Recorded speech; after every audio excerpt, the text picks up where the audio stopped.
We've been keeping an eye over the weekend on one team in particular ahead of our first show here on 100% Footy. Gus, you're fresh from Queensland. It's a long trip too, coming back from Townsville. 6 points to 4. The Canterbury Bankstown Bulldogs off and running against the Cowboys. Yeah, I mean, there's a lot of work to do. Obviously, it's a work in progress, but there's something there to work with, and it's great to give the fans something to cheer for. They haven't won many games the last couple of years, and with so many new faces in the side, it was always going to be a difficult trip up to North Queensland. They'd just gone through horrific heat for a month. I mean, it was very humid up there, and first game of the season having to travel up. But I thought they came together and galvanised. This was a game more on effort and just turning up for each other than any great skill. There's still a lot to do with their football, but I thought they really gutsed out a tough win for a group of blokes like that. Gus, with Trent Barrett, a lot of knives are out for him already. How relieved was he? And what signs are you seeing in him that he is the right coach for the Bulldogs? Well, I've got no questions about Trent whatsoever, and I don't know where all that other rubbish comes from. He'll be a coach of the Bulldogs for a long time, as far as I'm concerned.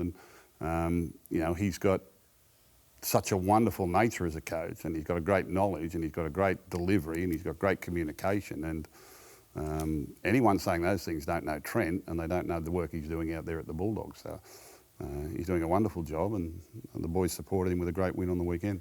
Gal, one thing Bulldogs fans would be happy to see is that we've spoken so much about the recruits they've brought on board, and there's still more to come next year with Reid Marnie and, of course, kick out from the Panthers. But you have a look at that long list of names, the Fox Car, Matt Duffy showing the pace that he has. Look at the Fox's amble up alongside him. I thought the Fox was really good last night. I thought he, for a winger, he was involved a fair bit. He was in the middle of the field a hell of a lot, taking the ball out of trouble. So I was really impressed with the Fox last night.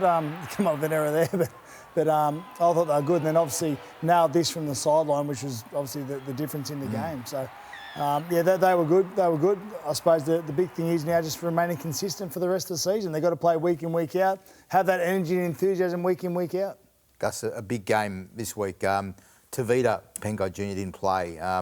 How was he? How close was he to playing? And are we going to see him up against the Broncos? Because a lot of people are probably looking forward to that. I mean, I reckon Tavita would be one of those people too. Yeah, look, he had a fitness test at 10 a.m. on the morning of the game, so he wasn't far away. I think it was more an awareness thing. Not so much that he felt it, but he was just aware and worried about whether or not if he took off. So he would be very close, and I think another 7 days, hopefully he's right for next Sunday night. That's last year's top four, Gus, going from round 3 to round 6. Yeah, we've got a tough draw, and that's where the vultures who sit in the media are probably thinking, well, they're going to be struggling for the first half of the competition, but we haven't played those sides yet. We don't know what's going to happen.